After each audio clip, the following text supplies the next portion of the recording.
Allie Edwards and welcome to Stamp Week. Over the next 5 days we are going to have fun playing with our stamps, and today I wanted to start off just by giving you a little tour here in my office of where I keep my stamps, how I organize them, and the spoiler alert is that they're not organized in a super efficient way, and I don't always use all my stamps all the time. So that's part of my own personal goal this week, is to pull them out, play with them, potentially purge some of them, just kind of focusing this week on working with the stamps that I have. In addition to that, we've got some fun promotional things happening on the website, and I'll link that for you below. We have a $5 story stamp subscription offer. You can try out our story stamp subscription for just $5. We also have all of our stamps on sale on the site, and then on the Allie Edwards Design Inc.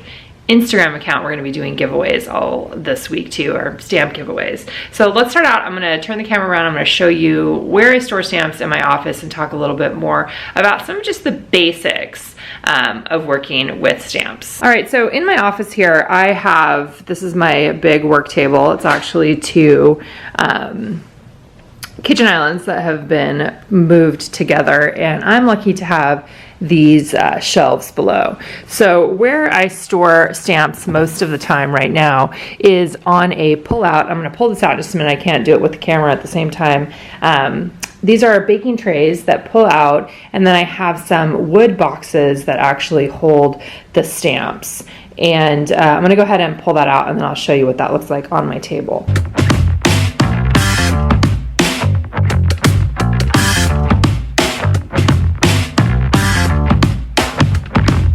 All right, so here's a look at the stamp boxes that I have. These are just a random box that I encountered at some point in time.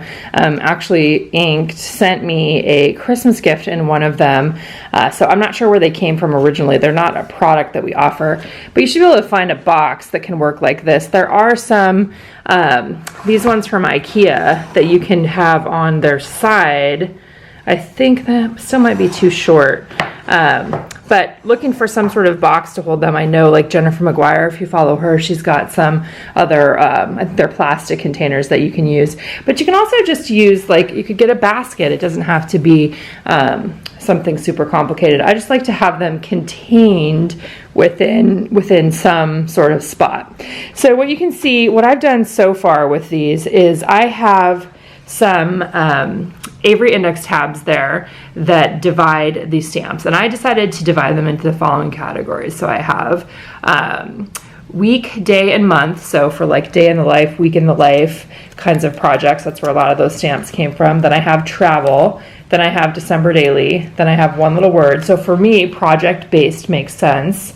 I have the 3x4, the smaller stamps that are from the Stories by the Month kit and other projects that we've offered here in the front.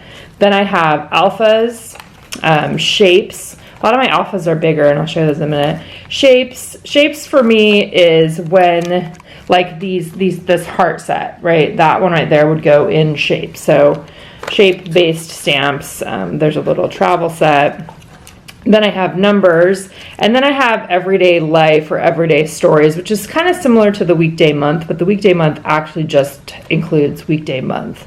And then over here, these are all past story stamp sets. So there's the list one. My goal with these is to actually use the Avery index tabs on all of them and put a tab on the top of each one so I know what they are, and I just have them on the side because that's how I'm storing them laying down in here. But that's my goal. I just haven't finished that project. And then I also have bigger sized stamps, and then these ones usually are in that basket right there. So I have alphabet. Most of the alphabets I have are this bigger size, and that's actually what we're going to focus on the first day, is playing with alphabets. I have this one that's a fun one that has each of the months with the word stories next to it. And then I have a big number one, and then I have, this is a past one little word that's a text-based stamp. And that's pretty much the stamps that I have right now. So all of these are from my own brand. I have had, if you come over here to the other side, I do have some wood stamps that are super old that I've had for years and years and years that I just keep in this basket. And some of these I've been using for art journaling stuff over here on my art journaling side. These are all obviously wood mounted with the red rubber. The stamps that we sell in my shop are the clear photopolymer stamps, and they look like this. And so let's talk a little bit about just stamping basics for those of you who may be brand new watching this. Couple things. For one thing, for stamping and me is that I do not consider myself a super technical stamper. When I stamp, I am not aiming for perfection, perfect lines, that kind of thing. Most of the stamping that I do is to support a story that I'm telling in one of my projects, which is why most of the stamps that we offer are word-based stamps instead of shape-based stamps. So shapes like hearts or designs or things for patterns, which obviously you can find those. There's lots of other shops that sell those kinds of stamps, and every once in a while we mix them in as well. But for me, what I love is the words. And so I want alphabet stamps, I want sentiment-based stamps, and I don't really care if they're perfect. So that's still going back to that number one thing. For me, it's not about creating a perfect stamp. It's more about using the stamps as a tool to support the stories that I'm telling. The stamps for me simply are another tool in my toolbox for my storytelling. Okay, so when you are stamping with these acrylic stamps, you need something to attach the stamp to, right? They come on plastic backing, so they have a plastic piece that is protecting them, and then they're on a piece of plastic on the back. And to be able to stamp with them, you need a solid surface, or it needs something to cling to, essentially. So you want to have a stamp block. We have these in my shop, these round ones, or you can get bigger ones, you can get smaller ones. Another thing you can do is with my ink pads here specifically, you can actually attach them or temporarily, I guess you would temporarily adhere them. They just stick. That's basically what they do, is sticking to the outside of the box. So you can use the lid to stamp as well, and I'll show you that here in just a second. Okay, so let's just do just a super basic. This is for people who are just beginning, and let me show you how I would just stamp on a white piece of cardstock, and this is kind of the basics of these stamps. So again, 2 pieces of plastic. I pull off the back, and you peel that other piece up. It sticks onto the stamp block there. And then I'm going to put some ink on here. And there's lots of different ways that you can do this. I would say experiment with what works best for you. Let's just stamp one. You see I put a little bit of ink on there, stamped it on top. This paper has texture on it. Sometimes I like to put the ink, have the stamp laying down and the block laying down like that, and then put the ink on top. There's lots of different ways that you can do this. I actually have a video talking about these inks. So these are the inks that we sell in the shop. We call them crafters inks. But in addition to those, I also use a couple of other inks that I always recommend. The number one is StazOn. StazOn is a permanent black ink. StazOn is what I use when I am stamping on top of any photos. That's the one that's kind of the go-to for me. I'll show you that in just a minute. So we talk about these inks being juicy. There is just more ink on them. I have a video, or in the same video I think that I'll link to you guys about when we introduce these inks. There is a video of me using it on photos, and it can work. It kind of depends on your photo paper. So I always recommend, if you're going to stamp on photos, that you do a test with your photo paper first, because different photo papers react with different inks depending on the quality of the paper, the type of the paper, the kind of the ink. There's just so many variables. So testing is always a good idea, especially with the crafters inks. With the StazOn, I can pretty much guarantee myself that I can stamp this onto a photo. And I'll just show you. So this again is a permanent ink that you can use for lots of different things. It dries out a lot easier, and I have to press a little bit harder to get the same kind of coverage on there that I want. and then pressing down as well. But that looks pretty good. A lot of times with the Stays On too, it will discolor your stamps, or it can just, I mean, it's just gonna make them black, which is how we already produce them anyway. A couple different things too for cleaning your stamps. Often what I do is this technique called stamping off, which is basically removing the ink by stamping repeatedly. People who are what I would call serious stampers, some of them have stamp cleaners, will use that. You can also, I use baby wipes sometimes. Sometimes the baby wipes can leave a little bit of residue, like kind of paper residue on there, and it really just depends on what you want to do in your own process. There are also times when I don't clean my stamps. So you can be a lazy stamper like me. I'm going to be a self-proclaimed lazy stamper, and that works just fine too. I'm sure that there are people out there that have much stronger opinions about that, which is totally cool. And I invite those kinds of opinions. You know, make it work for you and what makes sense for what you want to do and how you want to test it out too. So I wanted to let's pull out some sentiment-based stamps here. The one for this month in the Story Stamp subscription, that if you want to start your subscription, we do have the $5 offer happening. That one looks like this. So it's this, it's you is the theme of the Story Stamp this month. But I want to pull out, let's just show a couple more ways that you can look at this. Here is, this one says, "You make my heart smile." And I'm going to do this with with a different color. This is the lemon. Oh, actually, I was going to show you on the top here of this guy. So see how that clings right to that? And this means you can, you don't even have to have a separate stamp block, but I recommend that you do, because you'll just run into times where it's either too small or doesn't fit or whatever. Let's see. There's the "You Make Me Smile" in the green. I'll also do it in the black just so you can see. So usually if I'm just here working at my desk, I just use a baby wipe, but you can definitely get a stamp cleaner that maybe takes care of your stamps a little bit better. Feel free to chime in on that. I know that people are going to have differing opinions there as well. So these, for me, these are the main inks that I use. So Stays On plus the Crafters inks that we have in the shop.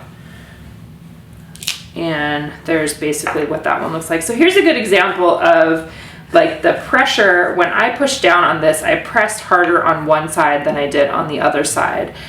So you want to have nice even pressure as you're pushing them down. But again, if I stamped that on a project that I was working on, I would just leave it. Like that would be fine, and I would just move on and continue going forward. Let's do another sentiment-based stamp off here. So just broadly, when talking about stamps and when designing stamps, because I am a storyteller first and foremost, and this is what I kind of mentioned earlier, again, I view stamps as tools for storytelling. So the kinds of stamps that you will find within the stamp subscription and within the other stamps that we offer for other projects is sentiments to support your story. So that can be jumping off points. Like this one right here says "Love you because."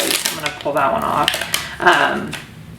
It says "Love you because," and "Love you because" is a story prompt that I use regularly in memory keeping to tell the story of why I love someone or something. So "Love you because," there, that goes right there. Then you can even just handwrite, "This is why I love you, this is why I love you, this is why I love you, this is why I love you," and "Love you because" becomes the jumping off point. Like here, we'll just do a little sample. I may use this in one of the projects that I do. Let's just stamp that like that, pretend like that is a layout that I'm starting, and then I could pull out some of my number stamps from another set over here. Let's just grab, I'm just gonna grab one. Here's like one of the first ones I pulled off was this one. That's probably too big for going on there. I'll use a smaller one.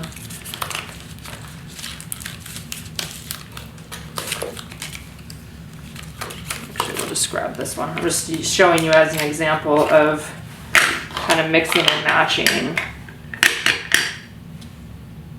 So you can think of them as embellishments, right? Like there's, you know, this could be chipboard numbers. This could be These could be stickers, right? They kind of act in the same sort of way. I'm just showing you this quickly. This is just a quick example here of a way that you could pair a couple things together. So mainly in terms of this week, what I want to do, each day we're going to have a specific theme. Today, the first day's theme is alphabets, so I'm going to show you putting together a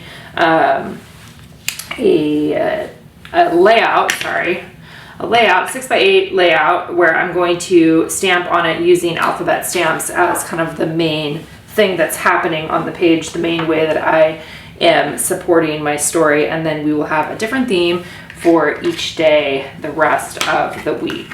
So just starting off here again, just kind of covering the basics. What you need for stamping, you need some stamps.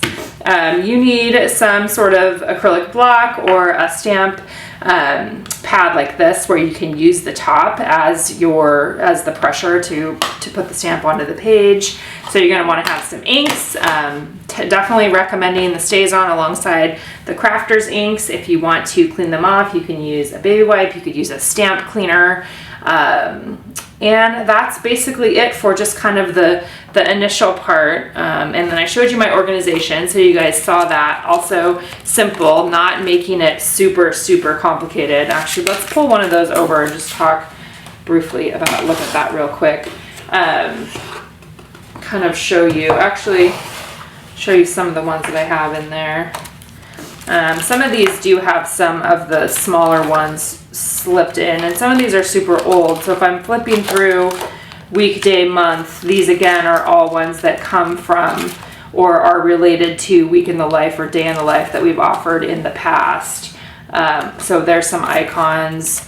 These could also go in the shape category because they're more shape based than necessarily sentiment based, but they're from that release, which is why I organized them in that way. One of the keys with getting more out of your stamps is having them accessible and available to you.